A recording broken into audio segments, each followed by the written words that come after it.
What's up, everyone? Welcome to Supply Chain Wars, Episode 2, Dotcom Distribution, covering 2020, end of 2020 through 2023. We left off last time talking about tailored services and how they screwed me over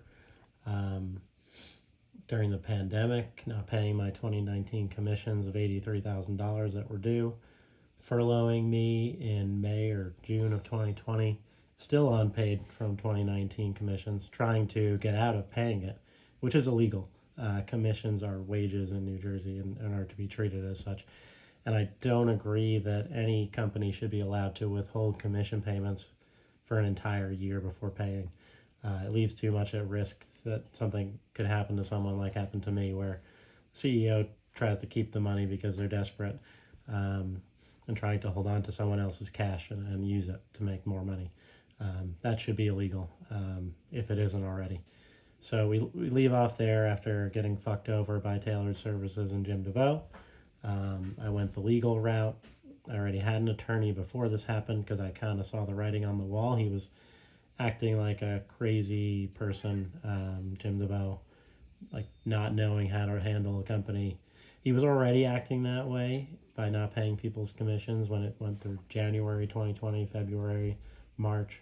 Then the pandemic hit, and he was using that as an extra excuse to withhold payment of commissions from the previous year, which really fucked me over, as I said in the last episode. I had built up a really nice book of business over the 4 or 5 years I was there, and that's going to continue paying. It's a low commission percentage rate, but it pays in perpetuity. So you build your life, right? You build up. But as I said before, once a company owes you a certain amount of money, they're going to look to get out of it. There's no way they view that as dollars. They see dollar signs that could be in their pocket, and they don't care about fucking people over.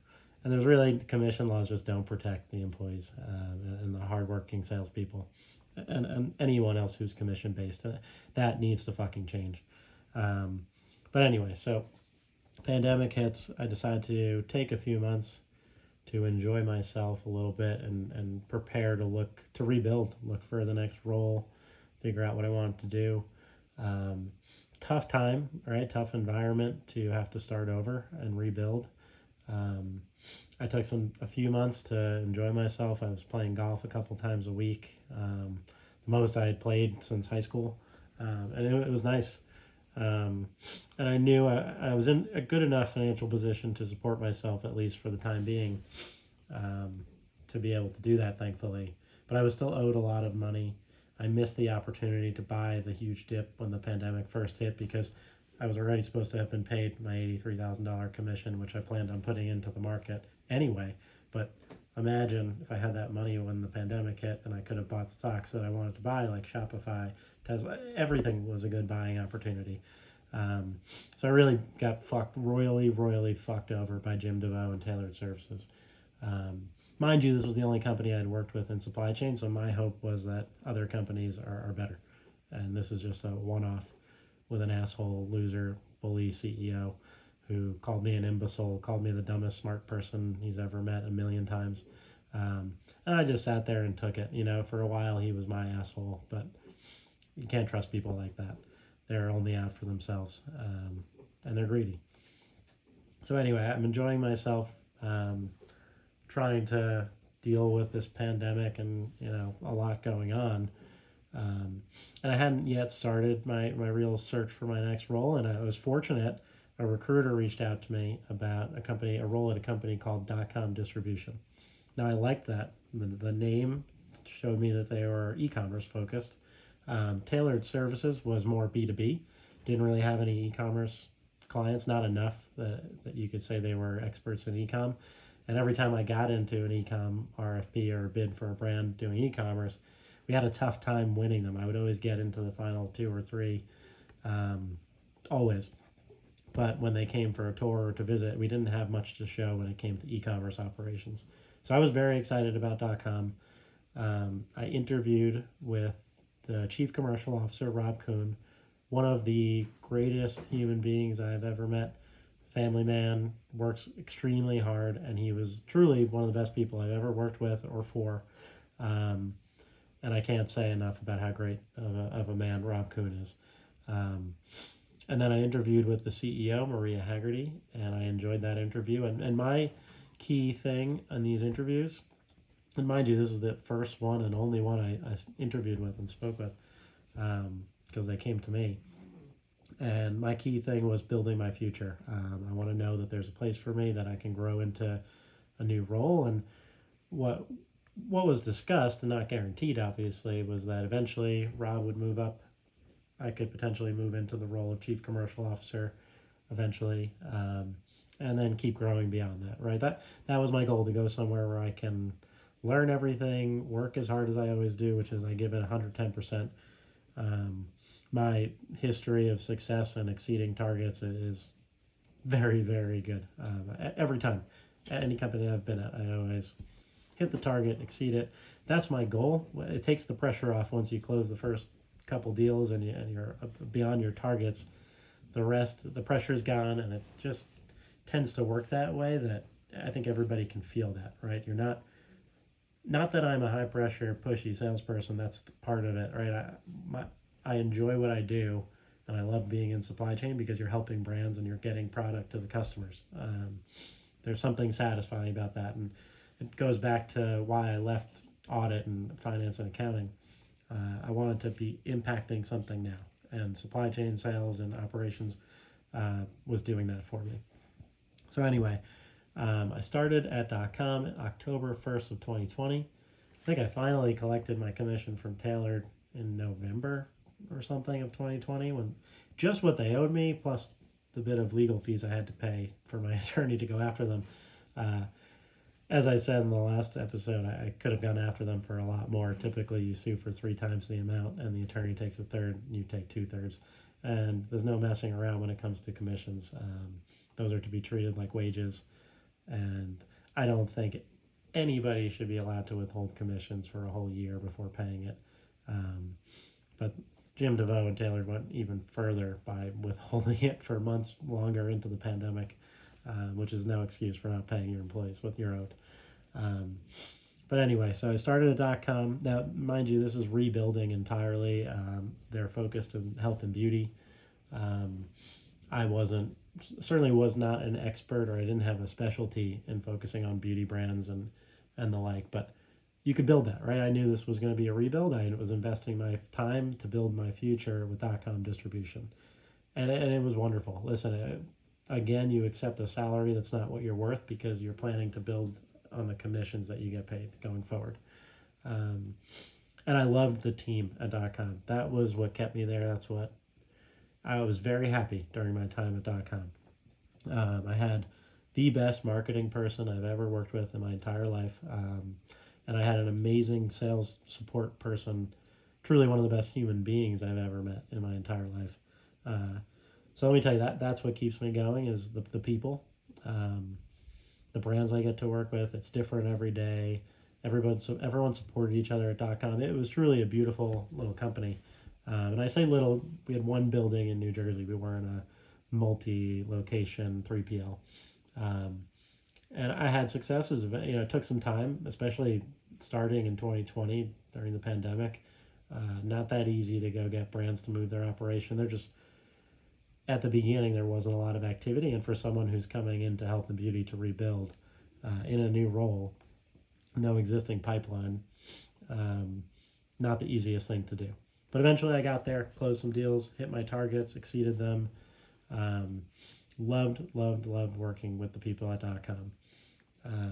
The staff, the people on the floor, everybody. Can't speak highly enough about that whole team. And that's probably why they became a target for acquisition. And mind you, I was the only salesperson, just me. So anyway, and I apologize, I recorded this once before and it got interrupted, so I'm trying to remember what I said or didn't say in this recording. So I closed a few nice accounts, and then I always chase the large ones, right? I'm a hunter. I like to say there are hunters and gatherers when it comes to sales. I do both. I'll gather what I can when I need to, when the time is right, but I'm a hunter. I'm always going after the big guys. even the brands that seem too large for a one facility, one location operation, um, it's all about trust. If they get to know you over time, over years of whether it's helping them, sharing information, touring them through your facility. So there was a brand I was very interested in going after, this brand called, because I really wanted to work with them, called Pat McGrath Cosmetics. I'm sure most of you know that brand. Beautiful product, beautiful marketing, just everything about it impressed me. And those are the kinds of companies I want to work with. I see them growing in the future and being successful. Hey, Scotty. Oh, we got a visitor. Hey, buddy. You helping me, little dude? Thank you. Come on. Come on, little man. Okay. So, anyway, Pat McGrath Cosmetics, I had been talking to them for a couple of years, like the whole time. It's in my funnel reports, it's all documented. I toured them through the facility a couple times. I actually met like 2 or 3 different versions of their operations team, turnover and different people, different team members, all always interested still for years in Dotcom Distribution, waiting for the day that they were going to decide to move their business, because these brands only move sometimes every 3, 5, 10 years. It doesn't. You have to know them before then to be invited to the RFP. So mind you, hit my targets. Pressure's off. Life is good. Love my team. Love my job. Didn't like the commute. I had to drive about 45 minutes to an hour each way every day, but I did it because I liked where I was going. And let's fast forward to 2022.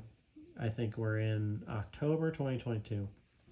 I decide to move from my apartment in Jersey City. I had a large, beautiful one-bedroom apartment that I was paying a fortune for, and I really wasn't spending that much time there because I was commuting to the office every day and back, and leaving early, getting home late, dealing with traffic and everything. Like by the time I would get home, I'm watching an episode of something and going to sleep, doing my activities during the week, but I keep very busy usually. And we'll get to why that changed eventually when I started my own companies. But so I decided to move closer to the office. So like literally mid-October or maybe even early November, I moved about 25 minutes closer to the office in Edison, New Jersey. Smaller apartment, saving money, cheaper rent. Not a lot of room for a home office, but I didn't need it because I went to the office every day. So then a few weeks later, I fly to LA for a conference called Beauty Connect that I'd never been to it before, but it was one that I was interested in. It seemed like a good conference. I liked the people that I spoke with there, and we agreed to send me out there. I'm literally getting out of the cab or the Uber to walk into where the conference is, and I get a phone call from the .com team telling me, hey, this isn't public information yet, but we were acquired by Ryder System, Inc. And it's going to be announced in a press release tomorrow. I think it was November 22nd or something of 2022. And the news was interesting to me because, first of all, I hadn't heard of it. Nobody filled me in that we were even looking to do something like that. That greatly impacts a salesperson, right? I have a pipeline that I've been building. As I said, Pat McGrath Cosmetics, just one of the accounts I had been working on, but there were tons. I mean, I was talking to multiple brands every day, and cold outreach to new ones, and just a ton. And there are funnel reports. All this is documented.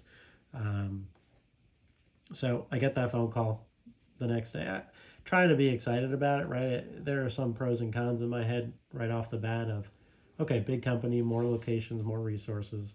Now, mind you, we had been in a bid, fortunate, with a beautiful company called Elf Beauty. I'm sure everyone knows, public company. We got into that RFP. We were in the final 3 of the 3 PLs they were considering, and that was in the months prior to the acquisition. And unfortunately, it mixed our messages up because that's when I was made aware that something was happening, that we were going to have more locations, and trying to tell that to a client without being able to share who's acquiring us and what's going on and where all our locations will be. It just kind of ruined our presentation and our messaging. So we didn't win that account, unfortunately.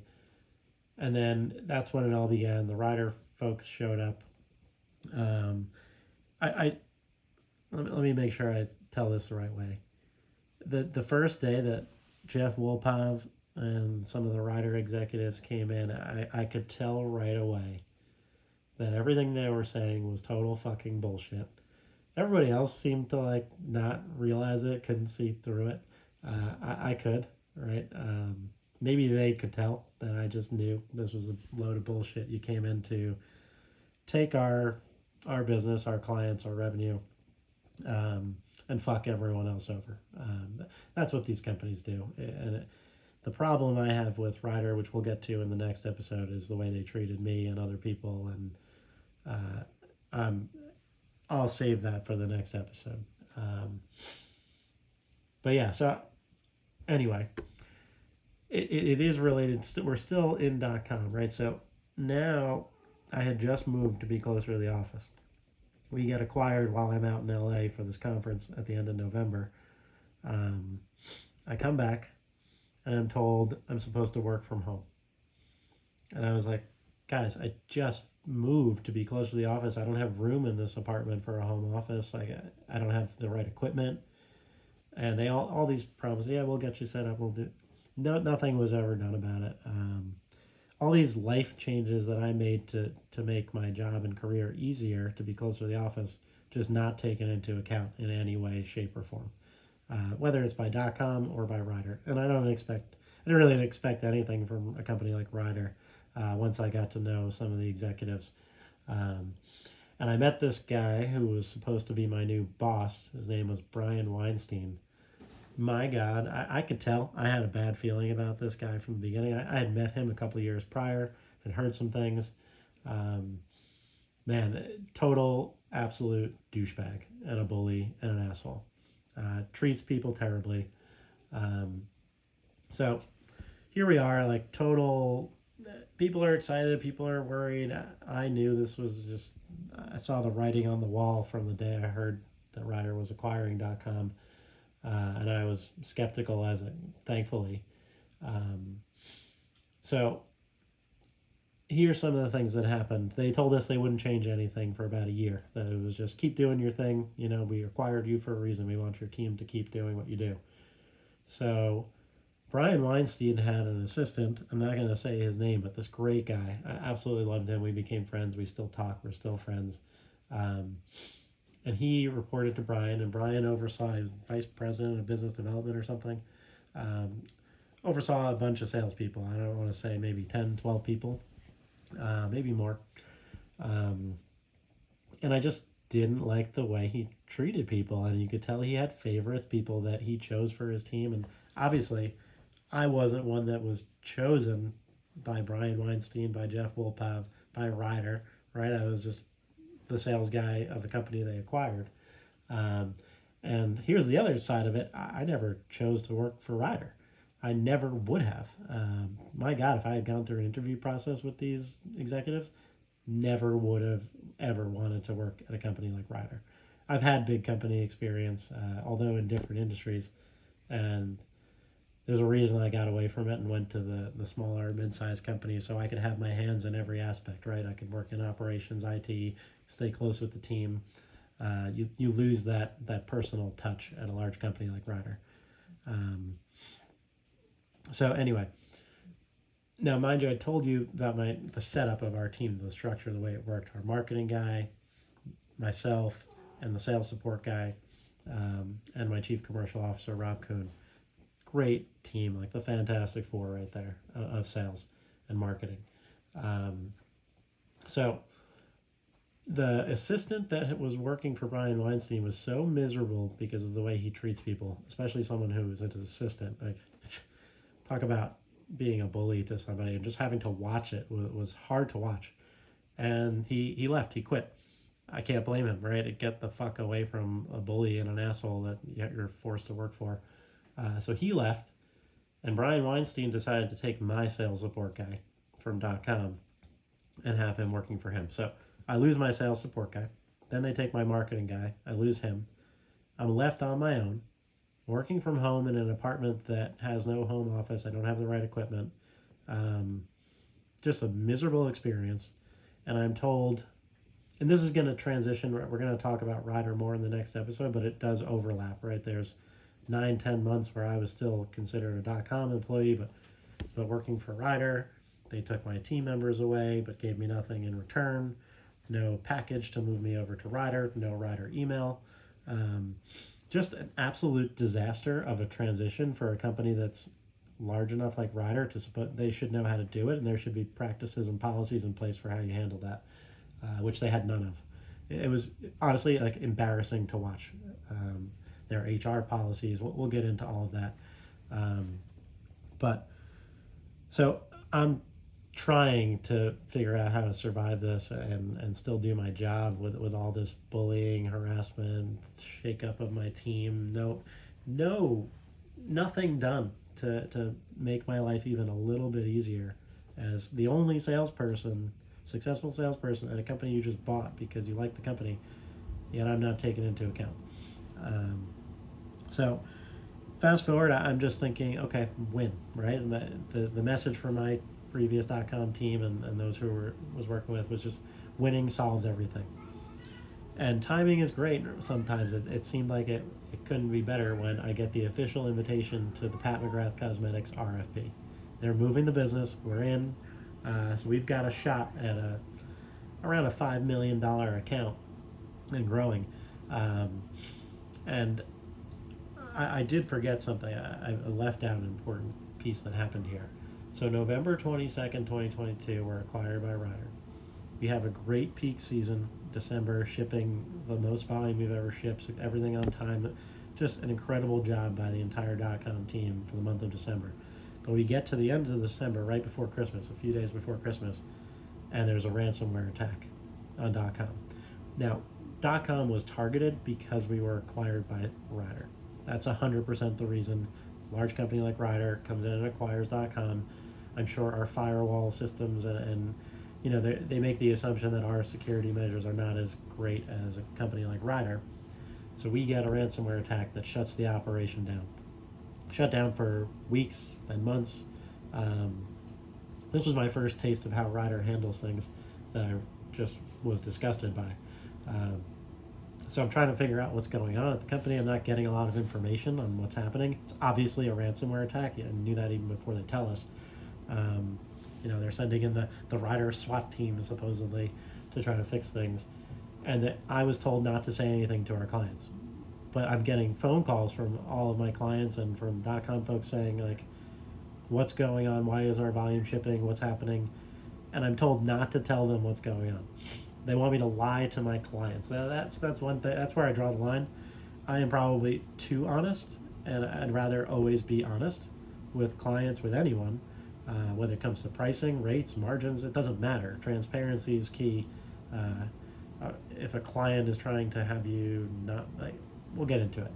I'm missing the point here. So, for that ransomware attack lasted for about a month, maybe longer. Now, solving problems for clients, right? I was calling other 3PLs to see if my clients could move their product there to ship from there. Some were figuring out their own, solutions for it. It was a disaster. It ruined the relationships. .com was losing business because of it, almost to the point that I heard they were considering just shutting it down. Shut down .com. We were maybe going to lose $7 million in business, and rightfully so, because ransomware attack, not able to ship, and lying to your clients. And we were supposed to wait for only official messages from Ryder that we could share with our clients, which was ridiculous. I want to tell them what's going on, and I did. Especially some of my closer clients that were calling every day, I told them exactly what was happening, or the best information I had at the time, which is what I would always do. And I wouldn't change that, no regrets whatsoever. So I think Ryder did like that. I push back when I don't agree with something. I think there's value in an employee that does that, especially one who is pushing for honesty and transparency. Ryder did not like it. So I was already a target from day one, from the beginning. Now we'll go back to losing $7 million in business, but I get us into a bid that's a $5 million account. that could really offset a lot of the damage that had been done. But I was told not to tell them about the ransomware attack. Now, this is where I really had a tough time. I called family members to figure out what I should do because it felt wrong to be entertaining this RFP and touring a client through our facility, especially a large one, such a prominent brand like Pat McGrath Cosmetics, without telling them what happened. And now that it was fixed at this point, like it didn't seem like an issue, to be honest. Like, hey, we had a ransomware attack, we fixed it. Took a while, but now we have better security in place. Like, we're even stronger because of it, was the message that I wanted to share. So anyway, they told me not to. I decided this time to listen to them for a period of time and not share with a potential new client that we had a ransomware attack. And I did a ton of work. I missed birthdays, I missed events to work on this RFP. When things are due, when they want a response back, I was the one working late till midnight sometimes. Putting the solution together, redoing the pricing. I drafted the first ever combination contract between Dotcom and Ryder. They asked me to draft it because I have legal experience drafting contracts. All these things they did to like build me up, like, oh, you're so valuable, you have all this experience, operations, IT, legal, because I've been at small, mid-sized companies and you have your hands on everything. So anyway, we get into that bid, and it was a roller coaster, just like any large bid, right? Only one winner can walk away a winner. You do all the work anyway, and winning solves everything. Like, it'll fix the problems that I have with Ryder. They'll start treating me better if I can win this account. So I gave it my all, just like I always do, and we won. It felt like the biggest relief ever. It made it all worth it, missing events and activities that I normally do with friends and family. And I will get into some other things. I'm forgetting some things that Ryder did. But let me keep focused on Pat McGrath Cosmetics. And I'm sorry doing this unscripted, that it's not really like in order. So we win Pat McGrath Cosmetics. We get the verbal that we won. We no signed contract yet. I start drafting the contract. Then, a couple days, a week later, somehow Pat McGrath Cosmetics found out about the ransomware attack. Not for me. They found out. And that put everything, this is years of work, right? Years of me before Ryder trying to get into Pat McGrath Cosmetics. And we do, and we win it. And that put everything in jeopardy, everything at risk. So there was a call with the Ryder executives and the Pat McGrath Cosmetic team. I was excluded from the call, which is outrageous. Again, this is where I get into these guys are just bullies and assholes and criminals, trying to exclude me from things that I should be a part of. This is my account. I won it. I should have been on that fucking call explaining to them and telling them the truth. I wanted to tell you, the Ryder execs, talk to them. They asked us not to. Somehow they got them comfortable with the fact that it happened, and we didn't tell them, but now they knew, and we won the account. So all seemed good. That my target at Dotcom was like $2 million in business. I was already at $2.5 million or so before winning Pat McGrath, so that puts me at $7.5 million in my book of business against a $2 million target. And right after a ransomware attack where we were about to lose $7 million in business, I replaced it with a $5 million account to keep the company alive.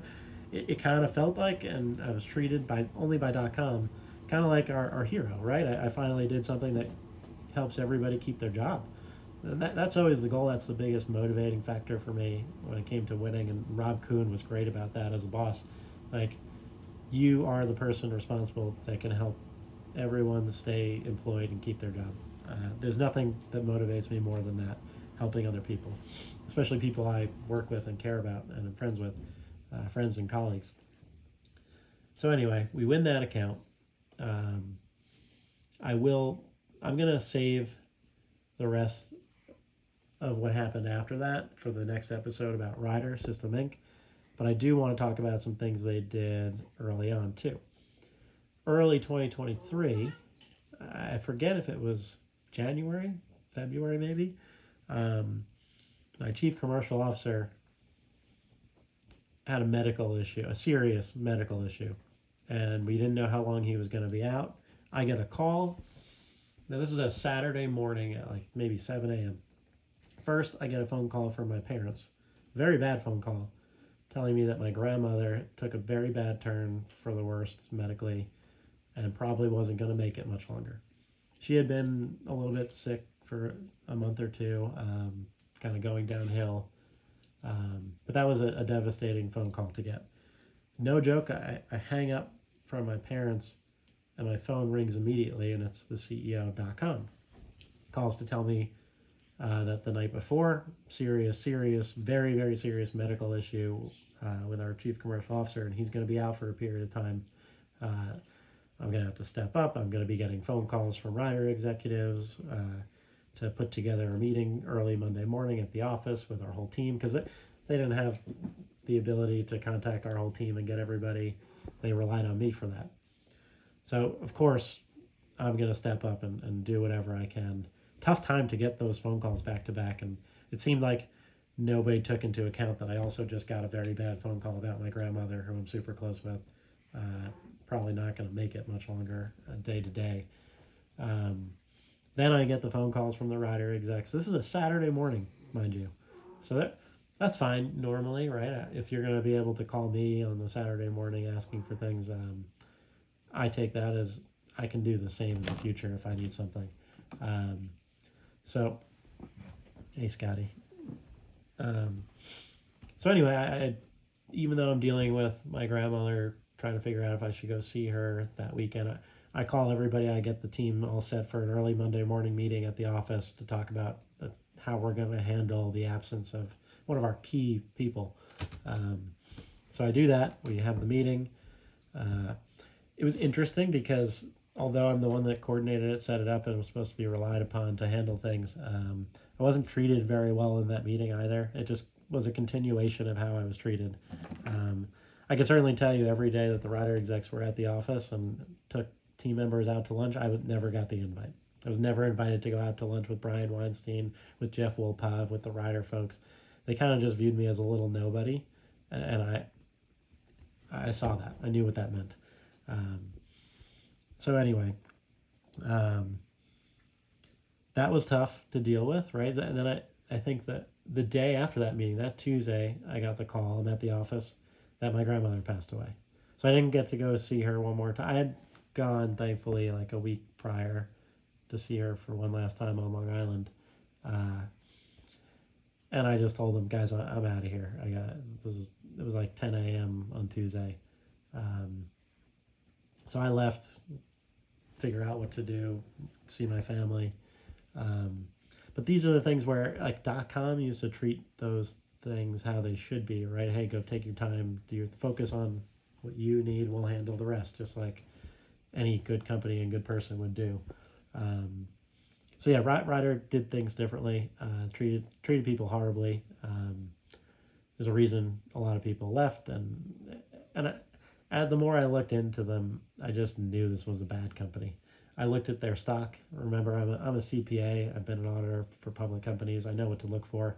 As soon as I looked at the 5-year stock history and the action on the stock, I knew it was manipulated. I just knew it. And then I was there for 9-10 months to really see the details of how they were doing it and how they treat people and what their goals are. And it's putting money in their own pockets. They just don't give a fuck about people. To me, a company like that should not exist. They don't deserve it. And they're actually criminals. When you look in the details, these people are criminals. They are inflating the value of their assets so they can borrow more money, so they can go buy more companies and fuck people over and steal the revenue, because they don't grow enough organically. They don't actually go win enough accounts on their own to support the valuation and support the stock price. That's like what you're seeing right now. The only reason the stock's going up is because of their buyback. They authorized buying 3.5 million shares, and they're doing it. So fast forward, I will continue this story, and then I'll have a separate episode about Ryder, but this is still that transition period where I'm a Dotcom employee in some aspects, and when it was convenient to treat me like a Dotcom employee, they treated me like a Dotcom employee. When it was more convenient for them to treat me like a Ryder employee, they treated me like a Ryder employee. But I didn't have a Ryder email, was never officially moved over, had no access to Ryder systems, which made things a fucking nightmare. Putting updates into the system. I spent so many wasted hours every week working with my previous sales support guy, who was now the assistant to Brian Weinstein, just trying to make update spreadsheets and get updates into the system, which I had no access to, for him to look at. I would update my pipeline and have incredible updates ready for the Friday team call. And Brian Weinstein always left me till the very end, sometimes not enough time to even let me speak. It was clear bullying, and I was harassed and abused. And this guy, Brian, there was a thing like when he took you out to breakfast or lunch, that was when you were going to be moved over to Ryder. Like you were going to get this is after I won Pat McGrath Cosmetics, and I get the invite, and I'm thinking, great, finally. I wonder what my new salary is going to be. I'm sure they'll move me up to the comp level I deserve. And then I'll understand the new commission structure. And obviously, Pat McGrath Cosmetics should have been treated as a Ryder commission. But because I think my commission deal was a little bit less commission than the Ryder commission they typically offer, they tried to use that to pay me up, which they didn't even pay me on Pat McGrath any commission. So I get this breakfast invite. I go meet Brian Weinstein for breakfast at the diner. And instead of it being, hey, welcome, you're coming over to Ryder, blah, blah, blah, it's him bashing me, telling me everything that I do wrong. Just absolute bullying. And I just sat there and took it. And I knew at that point, I'm going to get the fuck out of here, or I'm not working for this guy anymore. My own mental health, for that reason, I cannot. And you'll hear that on my HR call with Ryder from August 25th, 2023. It's posted on YouTube as well. I don't think they knew I recorded that. But there were many issues of bullying and just terrible treatment of a human being towards me and others that I raised to HR, raised to the team members, and nobody ever did anything about it. So it was left to me to say, hey, I closed a very valuable deal. I still want my commission on this enormous deal because I plan on using those commissions to retire my mom, who still works at a dentist's office, commutes every day. She shouldn't be working anymore. I want to save that money, collect my commission, and give it to my parents so my mom can retire. And I'll know she's safer by not having to commute every day. So I had great plans for these things. And if you know me, you'll know these are things that I do. I don't just say that. When I had a good little run in 2020 on sports betting back when I was in it, and I retired that year after winning a bunch. Fortunately, got very lucky. There's a reason I retired after winning. But I went and bought my parents their retirement dream car. Those kinds of things are that's why I work so hard. So I can do those things for family, friends, whoever. So anyway, let me get back to, there was something else I wanted to mention about Ryder and Brian Weinstein that I'm forgetting. Bear with me. Hey, Scotty. I'm forgetting because I'm shooting from the hip here. Shooting from the hip. Ready for it. It was a really tough time when you spent, again, like after coming out of Tailored and then rebuilding with Dotcom for years and then getting fucked over again, especially by a company of assholes and criminals like Ryder and Brian Weinstein and Jeff Wolpov and Robert Sanchez. And now I remember the next piece I wanted to talk about with that. So once I realized there was no hope for me working with a guy like Brian Weinstein, it just wasn't going to work. This guy didn't like me from day one and treated me as such, and it was miserable, fucking miserable. There was a bid on one of our Friday calls with the team. They had lost a bid that they thought they were going to win. They were in the finals for an apparel company, which Ryder did a lot of apparel and should have been able to win. And when they said that we lost it, and I realized I knew one of the co-founders very well from that company, not the one who handles the 3PL operations and that side of the business, but the other things, but he's still a co-founder. So I was like, I can reach out to him and see because the team couldn't understand why they lost it. Like, they should have been the favorite. Apparel is a specialty. The company they went with wasn't as good in apparel, didn't really have experience. So I was like, I can do it. I can get us back in. So I go and meet with the co-founder right away, like the next day, and I get us back into the RFP, another crack at it, right? I'm like, hey, maybe we didn't look at the pricing right. Maybe that we missed something. But you guys are a great brand. I've known the co-founder for a long time, and we'd love to work with you. So why don't you let us take another look? It should have been like, again, something exciting, something happy. But I didn't realize that Brian Weinstein had handled that account. So for him, it was probably embarrassing that he lost an account we should have won. And I'm the guy that comes in to get us back into it. It just makes him look bad because of the way he took it, right? He should have been a team player and said, this is great. Thank you for getting us another opportunity, another crack at this. But it wasn't taken seriously. So it just made me look bad in the end. Not that it made me look bad to the potential client who said, thank you for showing us that Ryder is like what Ryder is really about. We appreciate the bid, but because it wasn't taken seriously and we still didn't win it. If they took it a little more serious and Brian wasn't so ashamed of his terrible handling of the RFP in the first place, we should have had a better shot at winning that. But again, it's something that should have been exciting. At least I got us another crack at it. I didn't ask for commission on it. I said, I want to do my part. The salesperson who handled it initially, different person, she can have the commissions and everything. Just let me get us back in. That's all. I'm not asking for anything. Just being a team player. But that doesn't fly at Ryder. If you're not on board with fuck everyone over, it's all about putting money in the pockets and margins. Like, I'm sorry, that's not how it works. That's not how you win business. There's a reason they don't grow enough organically and they have to go buy companies to grow their revenue. So that was another piece of it. I'm definitely missing one more major story here. I'm trying to think of it because I don't have notes in front of me. I'm just trying to wing it here. But I'll have an episode that focuses more on Ryder and the things they did and what they did to me after I left. Yes. Okay. So once I realized that there was like no hope in just staying in the sales role on this team with Brian Weinstein and his boss, Jeff Wolpov, who I didn't have a major issue yet at this time with Jeff. And I started getting companies reaching out to me to hire me. And I had to entertain them because Ryder hadn't yet moved me over. This was prior to that breakfast meeting where I thought Brian was going to move me over to Ryder and didn't, and just decided to bash me for no reason.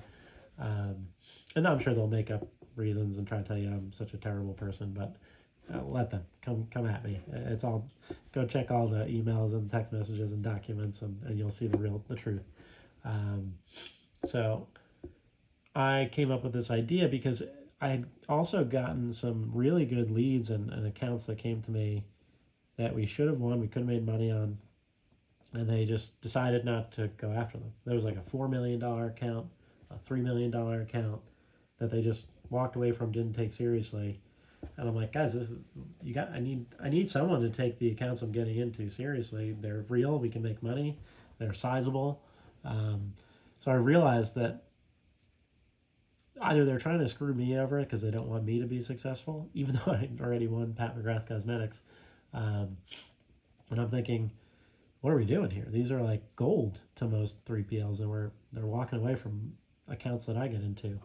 So I had this idea that I could start a company for Ryder to handle the accounts they don't want, the ones that are too small, the ones that aren't the right vertical. Maybe the products are too big and bulky, whatever the difference might be. I could handle those, make money on them, service them successfully for Ryder, but running it as maybe under a different name even. So if it's not successful, well, we tried. But to me, that was the best idea and plan I'd ever come up with. I spent so much time on the weekends and at night putting those plans together. At the time, there's a lot of handwritten notes. That's the way I work. My handwriting sucks because my brain goes faster than I can write.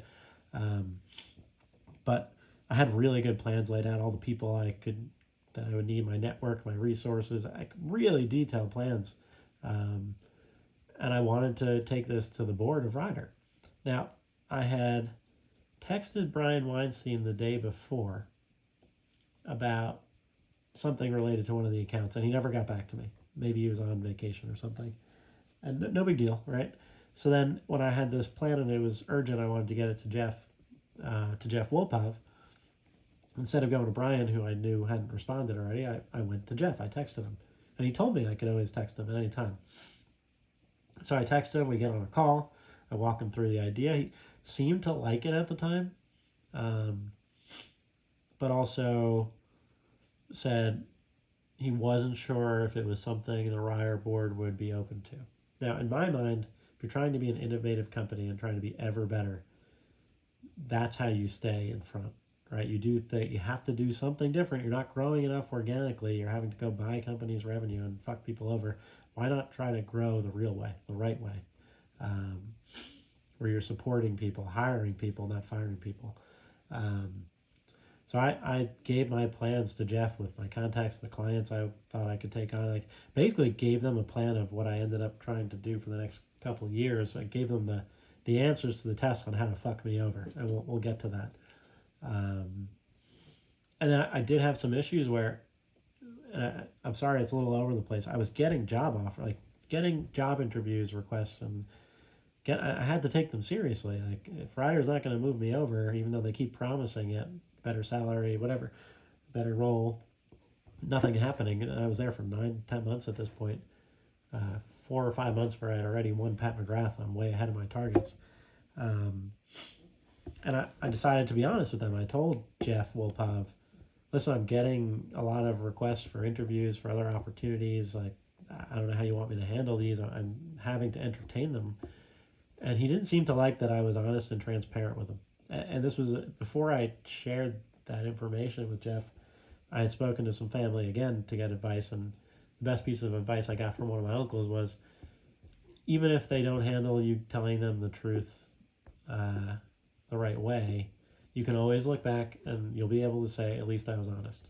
And that's how I decided to be honest with them. Like, hey, I'm getting an interview with so-and-so company. And Jeff actually knew the CEO of one of the companies I shared that was interested in, that had been given my name as a good potential hire for like vice president of business development, which was a big move up for me. Then to be managing a team, that was the next phase for me. And I'm pretty sure Jeff had something to do with that interview. Like, it was a great interview, and then I heard nothing after. Pretty sure Jeff had his hands in that, but not gonna accuse it. Just a gut feeling, which is usually right. So anyway, yeah, Ryder was just a miserable experience. They're liars. They don't treat clients well. They don't treat people well. I still gave it a chance. I was willing to move to a different team, a different division. Just I wasn't willing to work with Brian Weinstein, and I didn't really want to be a part of a team with Jeff Wolpov anymore. Once I realized he's just a fraud and a fake, and all he cares about is putting money in his own pocket and moving up in the Ryder world. In order to move up in the Ryder world and try to get one of the gold jackets they give to their favorite people, it seems you have to be a motherfucker and an asshole, and I'm just not that type of person. So I think I've covered most of what Dotcom was like before Ryder destroyed a beautiful company, and I think I've covered enough on Ryder for this episode.